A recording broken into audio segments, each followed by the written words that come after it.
I'd like to mention that he's one of the government officials that we found extremely helpful working with because of his open door policy. And in fact, is the one who's enabled our multi-stakeholder model to really function well in terms of policy development since he took office. And in fact, Kenya is actually studied by different countries and different researchers in terms of a multi-stakeholder model in ICT policy processes. So, Dr. Bitange Ndemo.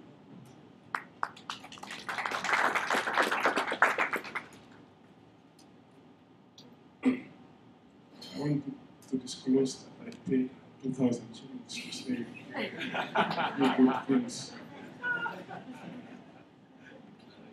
This is all about transparency. Mr. Dutoy, distinguished participants, good morning. Good morning. Good morning. Thank you very much. I'm actually very delighted to join you this morning and witness the discussions. I want to apologize that I couldn't be able to make it at 9. We had a very early morning security meeting, and so just wanted to show you that I use a BlackBerry. We had a meeting in the morning very early, and then I'm headed to a funeral. So I've been whispering to her, please allow me to say something, because I did not want to miss this gathering, because this is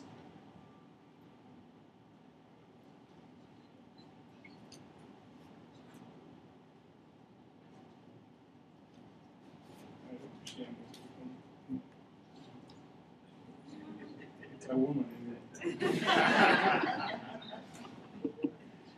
Yes, I did not want to miss this function because a lot of things are happening, and I thought I would come and share with you. I watched as Mishiki was presenting here, and I said, wow. But there are dynamics that are happening worldwide, and some of them are to our advantage as Africa. I know most of you read about the revolutions that happened before. You read about the Industrial Revolution, which completely missed Africa. And the problem, when you go through an Industrial Revolution, some would watch it go by because they don't know what is happening, or they don't have the capacities to play when the revolution is going through. Actually, it is historians who come and say, what we went through was a revolution. Because of the changes in the world, many of us probably have not realized that we are going through a digital revolution, and what we need to do while we are in the revolution. Those countries that knew what industrial revolution was and exploited it became what we call the industrialized countries or developed countries. And so the countries that would understand what the digital revolution is about and take advantage of it, which, what would we call them in English? Digitalized economies, or the new modern economies that we are going to see as we come closer to 2030. All this is going to happen within a very short period of time. And what everybody is talking about, how do we use technologies to change our lives in all aspects. And when you go across the board in Kenya, what we're doing with IT, we're trying to impact practically every sector. Then there is other dynamics which were alluded to by Michuki, especially issues relating to net neutrality. Actually, we have been asked by some of what I call transnational operators or transnational, they don't quite have a name yet, asking, can we build the entire fiber network in the country? And then when you mention that to the operators, mobile operators, they get scared. They say, no, please, this is where we make our money from. So what is happening is that in the next couple of years, some business models are going to die. And we must say bluntly that some models are going to die because if some groups have massive amount of content and the resource to build the infrastructure, they can actually come and tell you, you don't have to talk about interconnections. Here is the infrastructure. It is the same thing as building the roads that we have and use it. We are not going to ask you, anybody can come and use it. This is what is happening. Indeed, mid this month, I'm meeting a group that is building a new fiber optics around Africa, from Africa to Europe, from Africa to Asia, from Africa to Middle East, and practically cover. Well, it's going to cost about 1.5 billion US dollars. This is the beginning of a serious crisis on what we used to know ISPs or internet service providers, the current structures that we have. And this is actually, these are money groups that would impact even on the ITRs, because as Joki said, this is beginning to seep through into the ITRs. Other dynamics that are going on is that the power structures are changing. This is a fact worldwide. Right now, we have the Western world, which controls what is happening. There are emerging powers like China, which are coming out. What would be internet when China goes beyond US in 2020? Who can guess? What would happen then? So, we have no control of that. But there are areas where we have control. When we talk about digital revolution, what we should focus, us, and as it relates to what we're talking about here, is access to internet to every human being living in our continent. Everybody must access internet. Number two, we must use that internet to change the lives of every human being who lives in Africa. Access has been the greatest problem. For many years when we met, we discussed about access to broadband. Access, we need broadband. Broadband has come. My friend, we have been talking about tablets, delivering content to kids. And we're going to begin this next week, 2 weeks on 14. We're going to see what we're going to do. But even that, we haven't cut the cost of accessing internet to levels where our villagers can access internet or access e-learning services or access e-health services at home. What I want to see on TikTok, I hope we can start today, is to look at what 3D printing is and come back and take this thing here, the laptop here or the projector here, and make it. This is what we call additive manufacturing. And we do it here to cut the cost so that a tablet can cost $20.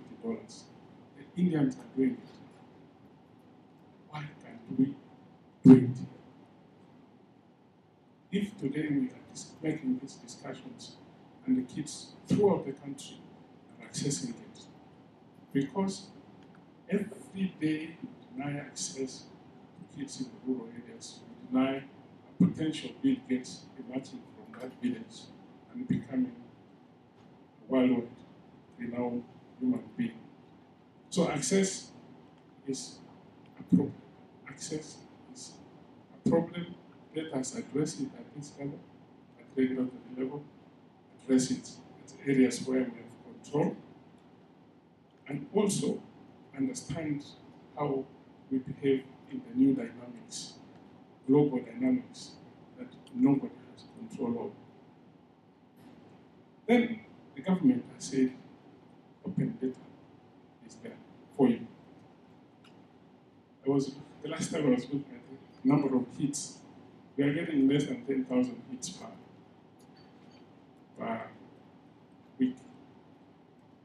If somebody said there is a picture of Ndemo naked in the YouTube, we would get 1 million hits in a day. Where is our priority? And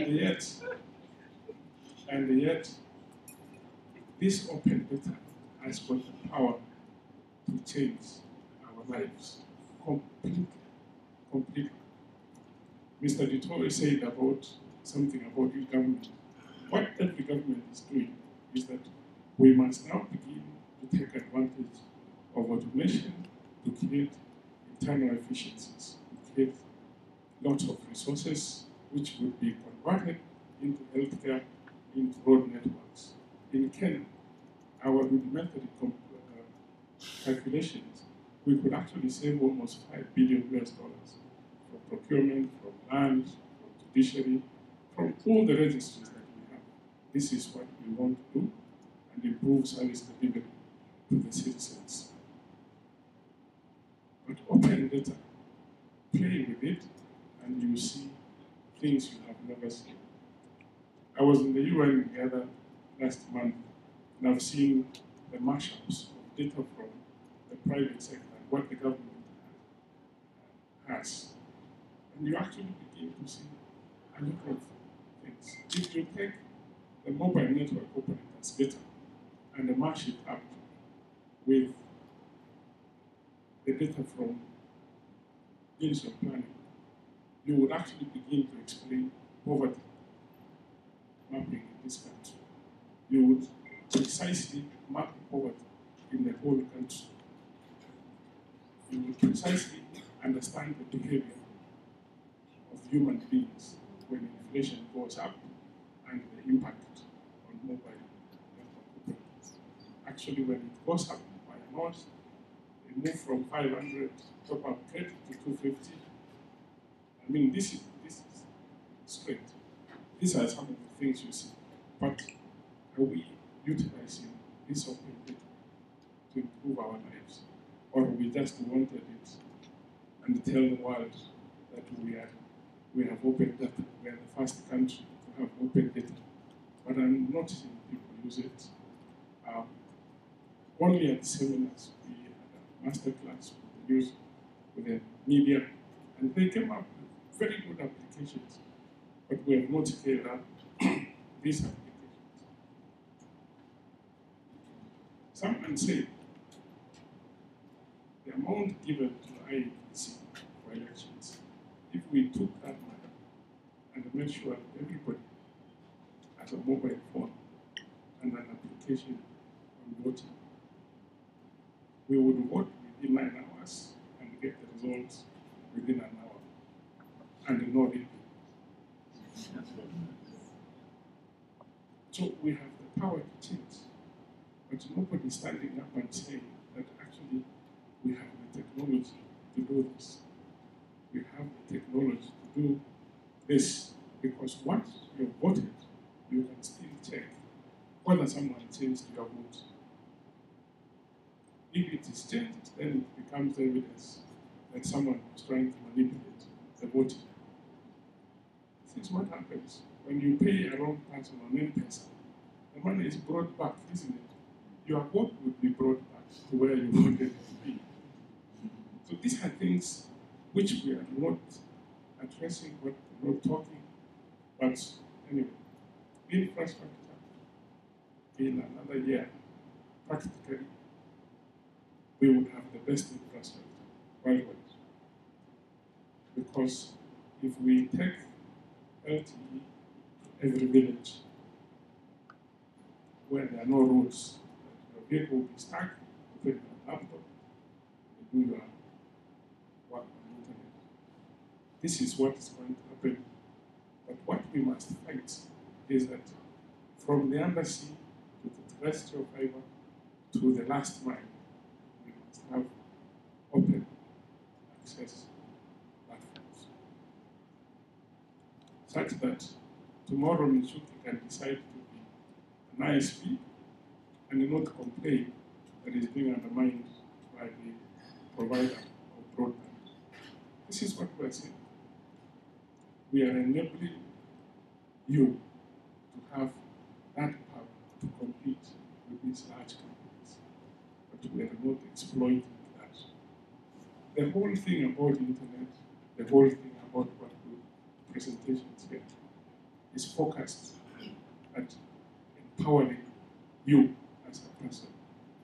That is how you see the power of internet in Egypt and Tunisia, an individual to do something with the other and cosmic change. But we must begin to understand what is going to happen in the days to come. How are we going to exploit this resource?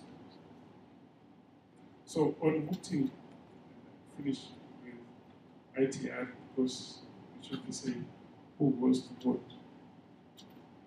Actually, in Kenya now, there is nothing that touches on policy that you do without consultations. You would burn your fingers if you actually went with a proposal that you have not taken through a stakeholder process like this. And I think CCK is to the tribunal if they are not here. While I'm representing the Mama directly, that what we are doing here would actually impact on what we take to ITU. But one area that I want to make a recommendation on, because I know the representative of the ATU is here. For our voice to be understood, we must strengthen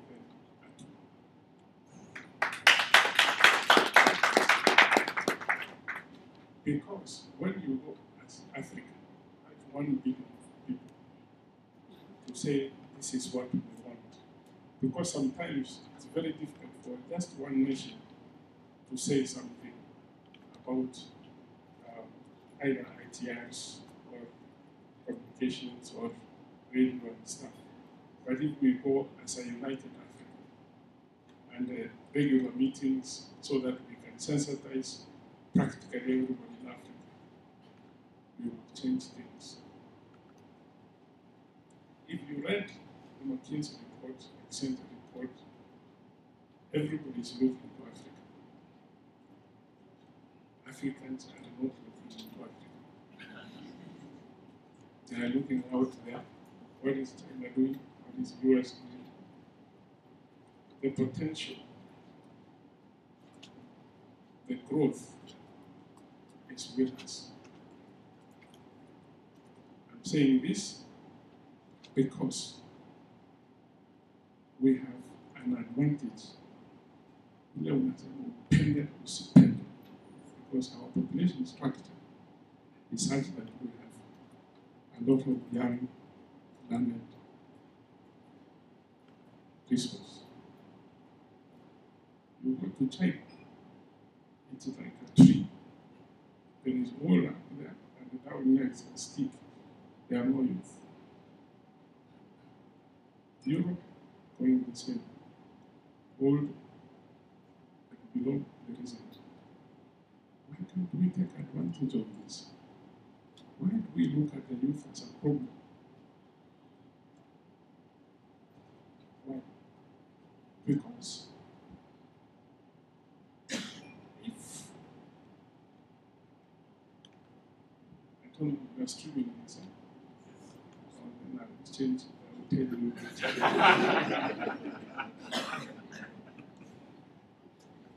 But just know that we have an advantage that nobody else has.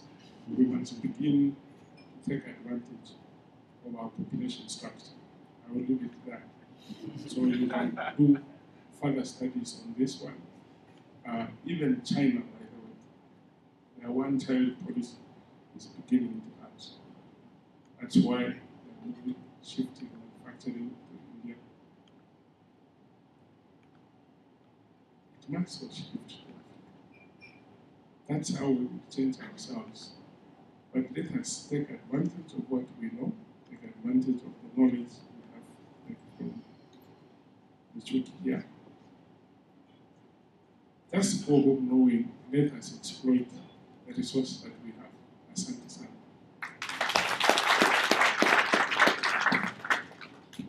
Thank you very much. I think we'll take a very few questions for Dr. Ndemo before he leaves. Any questions or comments?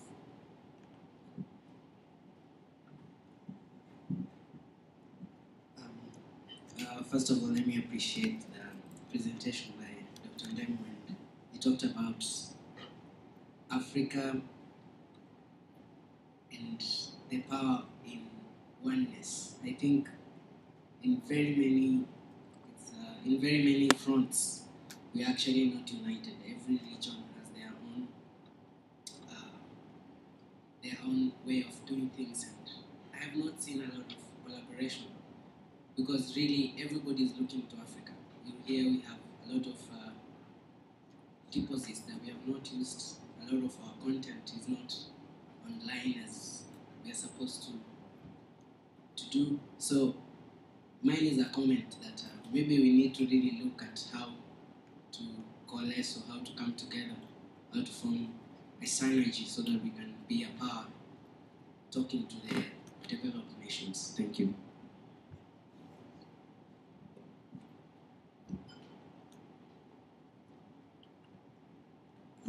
And also welcome questions for Jaco from UNESCO as well.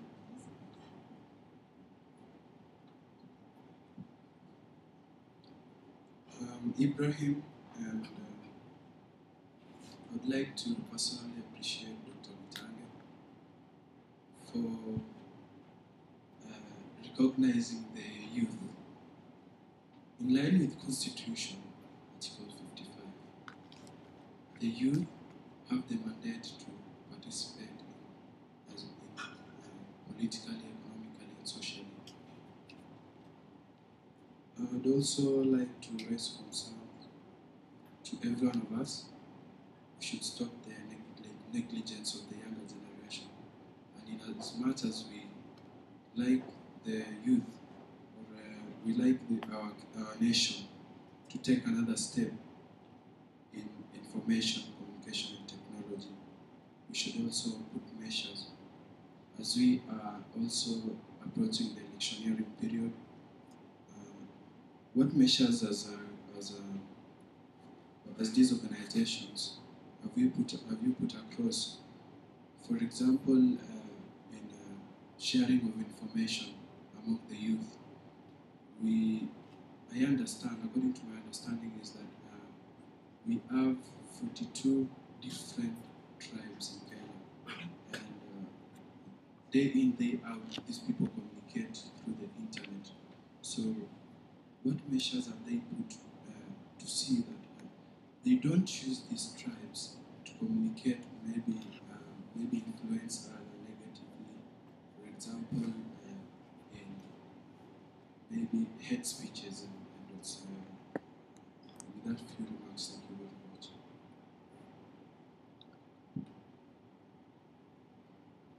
Okay, thank you. I'm Jane Muruki, and I think you are the friend I wanted me to stand. I'm sorry.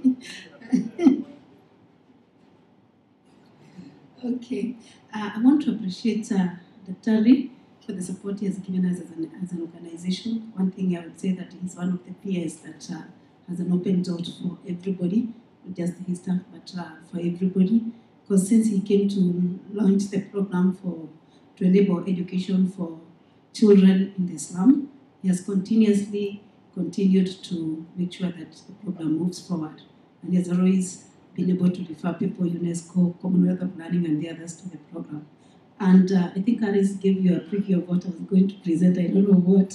But some of the issues he brought out forth was the question of access, the question of access to internet as a right or as a human right, like what UNESCO also said, talked about. It's very paramount that we need to enable access to internet for all children. I remember when we were setting up our program, I went to the ISP providers and were asking me, slums, internet to the slums? You know, it was very annoying. And I think at this forum we need to think about that. Secondly, the question of open education resource, because content is another area that is very, very expensive, and maybe it is another issue that we need to look into. Dr. we now have content for the whole secondary level, and you've used adaptation from open education resource. Yeah, thank you.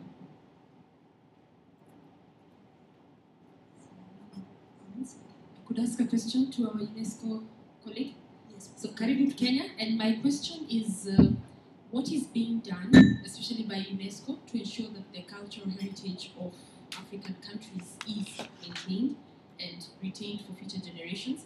And to Dr. Ndemo, is we have many people who are physically challenged or mentally and in many ways. How in Kenya, or what measures we put in place in Kenya to ensure that the internet is still accessible to them and also affordable in their respective conditions? Can see Barak has a question? Thank you.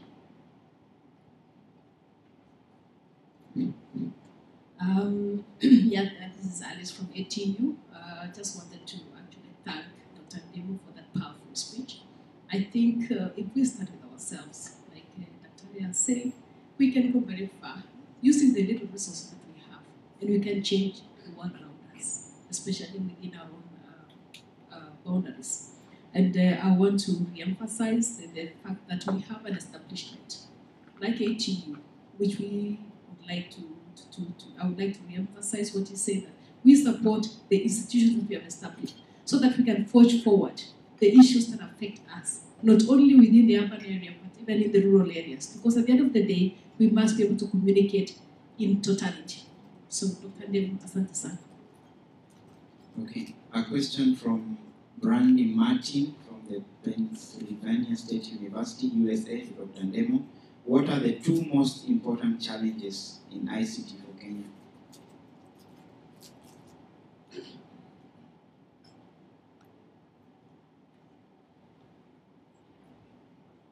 My name is Dorcas Nakeba from Strathmore University, and I first would like to thank Dr. Ndemo for your speech.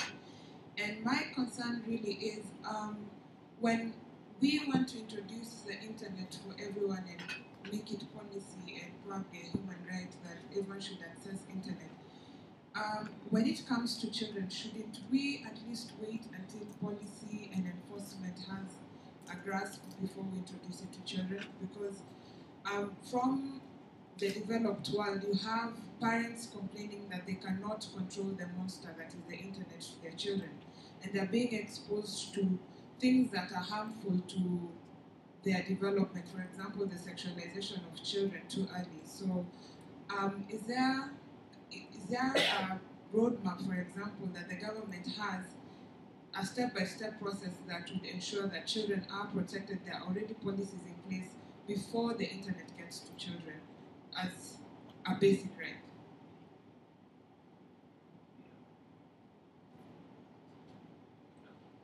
The question is going to Dr. Ndemo. I want to just know something about your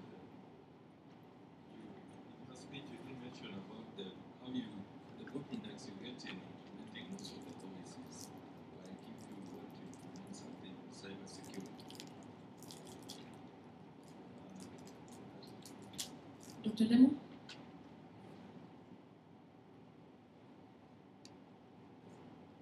Okay, the last question? Sorry, thank you very much. Mine is also related to what the gentleman has asked. In terms of challenges or bottlenecks, how are you balancing regulation versus privacy? Because I don't know, I'm just curious, and I think I'll direct this to both Dr. Tari as well Alice and Mishuki, I'd like to hear your thoughts on this. Regulation versus privacy, is this something that is a hurdle that you're finding, and what do you guys think about it?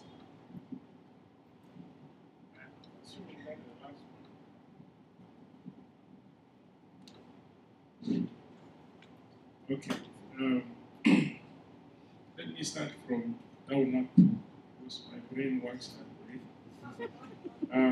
The question on privacy and the regulation. There is a very thin line between what is private and what can be regulated. I'm saying this because if you walk to the airport today and say, it is my right that I don't want to go through the screening, chances are they will tell you, take your right home. You cannot go through this gate. I mean, you surrender and your hands are up. You go through there because you understand that for the sake of the others, you must sacrifice those rights and make sure that you are all safe. The same thing online. For example, CCK has said that we want to, without breaking through the firewalls, find out those emails with hate messages and deal with it. This is how you get some other countries telling us that there's going to be a bomb in Mombasa. And we cannot do it here. You know, if you look at that what we are going to do is not to look at your private mail, but in your private mail, you have no right to say you plan to kill Alice. Because your rights are ensured to the extent that you don't infringe on others' rights. And that's where the government comes in. Because it's very difficult to draw the line and say you get here and stop here. This is a very subjective question. The bottlenecks in policy implementation, sometimes we assume everybody understands what we're talking about policy. The processes that we go through, like this public process, sometimes it's not agreeable to everybody. Then you find there are competing interests. That is where the problem begins, where people have their own interests and want to advance those interests after the policy has been implemented. That is a major problem in this country. And they derail policy implementation in most cases. There are various other things, but I just wanted to give you a gist. The question on policy on children, whether we should hold content until we have a legal framework, the answer is this, that children don't belong to the public, they belong to you. You have the responsibility to ensure or to know what they are doing. What you are saying is that if you live in a flat that is next to the road, you ask the government to take care of your child so that the vehicles don't hit the child. That's negligence on your part. When you leave your children to be on the internet without your supervision. Because if you supervise, then you will look for a software that will block the sites that will bring the bad content. Now you want that responsibility to move to the state. And you find others are saying, give us the freedom. Actually, if you have no time to take care of your children, then don't get one. Don't get one. Because you can't abdicate your responsibilities and they say the government is giving us garbage. Because these things are what we call a double-edged sword. We can use it positively or we can use it negatively. When it's a double-edged sword, you use that side that gives you the benefits. And then the other one, you plant it. You go and hit with stones so that it doesn't cut.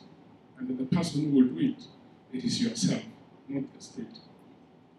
Because when the state begins to regulate that, they would curtail the freedom of speech. This is the debate we have been debating all over the place. Should internet be regulated? Internet must remain free. And everybody has a responsibility on themselves and on their children. So there is no other way we can do it other than if you want the government to police, there is an option for that. There are countries that actually blank out. You have a right to move them and they leave these other ones who can look after the children and make sure they are taking advantage of this. So the other question on our friend who is still awake in the US, the two challenges that we have in ICT. Number one is that we have made, please, we have said everything that we develop our own content. The only way you can preserve your culture is to develop content yourself. Now, people want someone else to develop that content for them, but we have failed completely. And this is the major source of my frustration, that we are deploying this infrastructure and you are not able to see our content running through this. We're getting into a period of convergence between broadcast and telecommunications. The content you are going to see in 1,000 channels is nothing to do with ourselves. And then you ask, you are eroding our culture. I think I've said several times, if we keep on, every time you stand up, you repeat what John F. Kennedy said. Ask not what the country has done for you. Ask what you have done. If every morning you go back and look at things that are important to us and you tell someone, let us put it out there, even if it is a story you've been told by your grandmother, and say, let me type it quickly and put it out there, you would have done something to the nation, because the country is you. The state, it's you. Now you're asking yourself, what is it you have done? You're asking Ndemo, who is also wondering, why haven't you done that? Because we're talking about unemployment with the youth. If we give each and one unemployed son or daughter of this country to gather content and put it out there, we will develop local content and people will watch that content. And advertisers will rush there and will make money to pay this. Google doesn't ask for you to pay. They want you to make it and give it to them. Why can't we do it ourselves? Why can't we do it? If Alice has $1 million shillings and says, let me buy 100 cameras and give them out there, put them here, you would see hits going up, hits going up. The local advertisers would say, we want to put our thing there.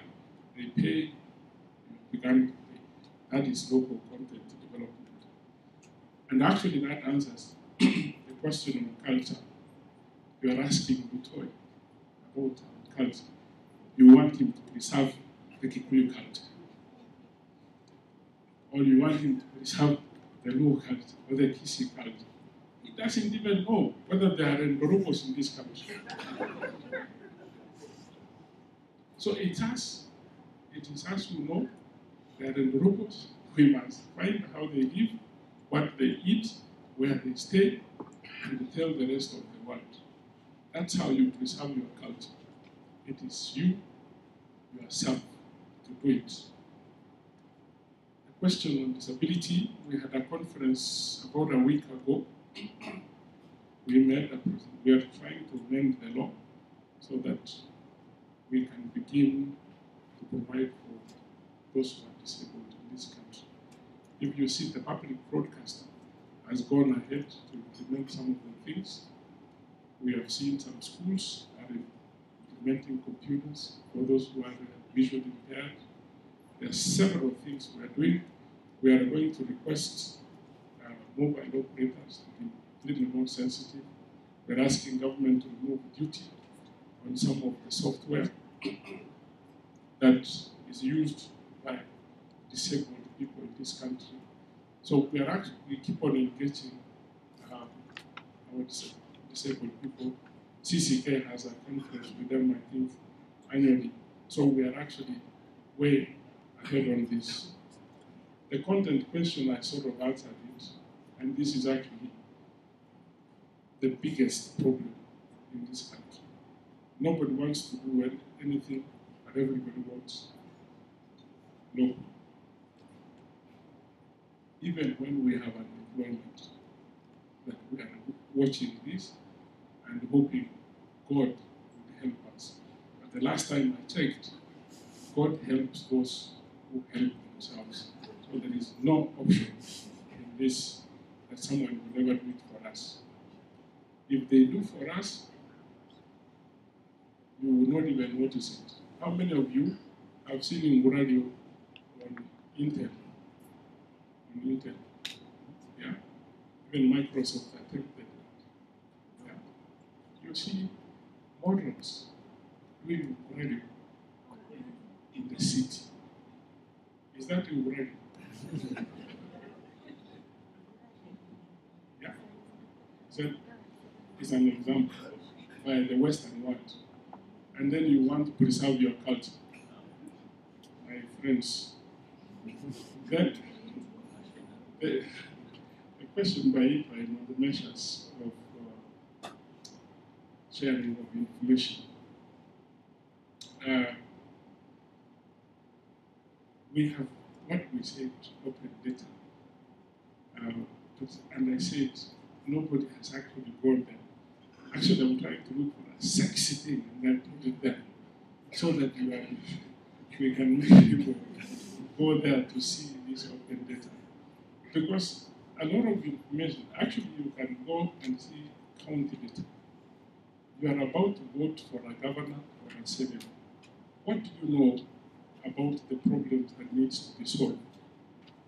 If you go to county data, you find some infant mortality is 20 times higher than another county. You will ask yourself, why is this? Then you put the matrix for the government and say, if you lower this by 50%, we will vote you next time. These are the issues that you would create for the politicians. You derive them from this open data. Everything is there in terms of per capita income as compared to the national average. There is not one county that has more per capita income than the national average. Not one. Yeah? You have one. Okay. Actually, if you remove Nairobi, which is 60% of per capita income, you find some are hovering around 200. You are busy telling people that your per capita income is approaching 1,000. Where? You are very poor people in the village. So you need to solve that by actually telling these people that it's much worse than you are thinking. If you look at census, I have talked to people, including GT, that there is not one district in this country that takes more girls to university than boys, even where more girls perform better than boys. And I thought they would run around with placards, non-state actors like these NGOs, They never went there. So that is actually another source of frustration, that the information is there, nobody's doing anything. We have people with mathematics degrees who could be telling us what to do with such data. Nobody's doing it. Then the last question was coming together.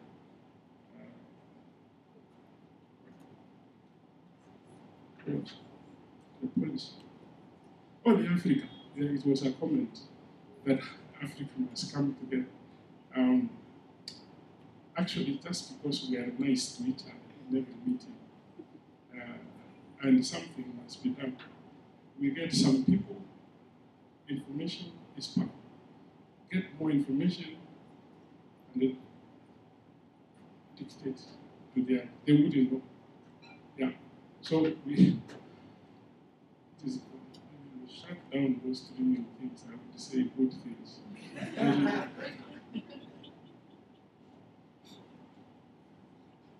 We do things sometimes because we are dominated by others. Yeah? So if South Africa and Nigeria can dominate in the right direction, we would follow. You get my point now. Yeah? We are not going to have a common stand. We will not have a common stand if we go there as diplomats. Yeah? How are you? Fine. We are doing this. It will never work. So we need some people to run ahead and others would follow.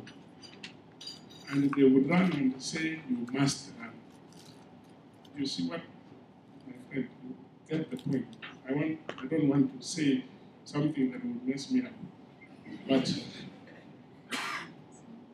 we have South Africa, we have Nigeria, we have Kenya. They must begin to run and form the partnerships. Everybody will follow. Everybody will follow. Let's get them to them. But this business of diplomacy and whatever is taking us way behind. And we must come together. But we must get pace setters. That's how Kenyans do well in the sports. Thank you. Yes, there was a question to Trump.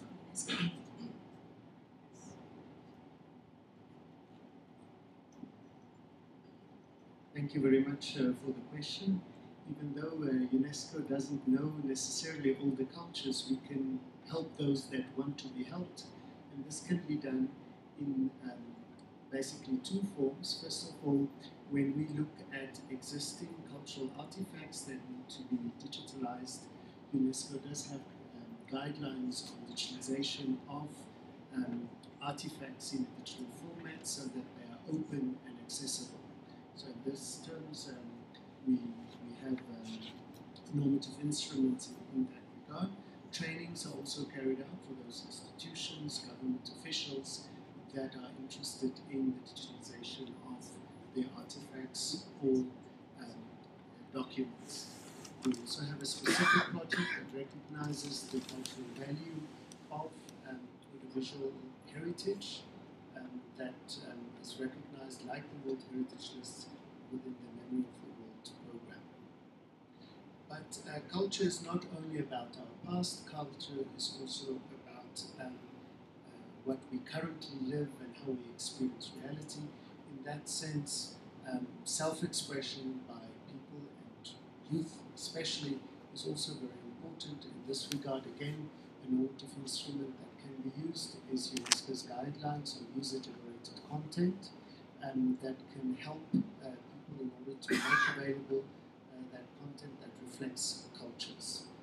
I also mentioned within my presentation a recommendation concerning the promotion and use of multilingualism, which is another legal instrument that can be used by member states that want to take further multilingualism within their countries.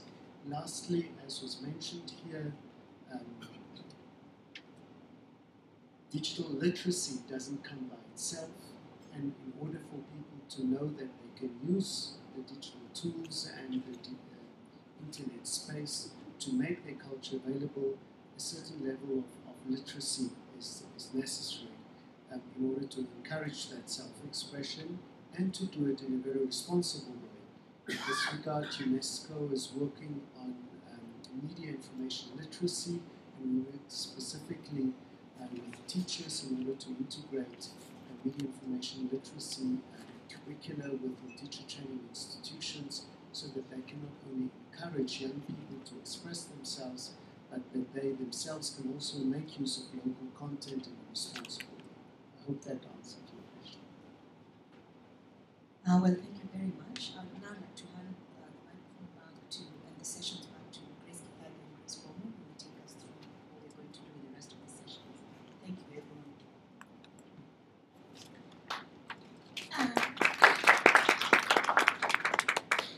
We are way behind time, but I'll suggest we break for tea for a maximum of 20 minutes, people. Actually, I'm being told 15. So let's try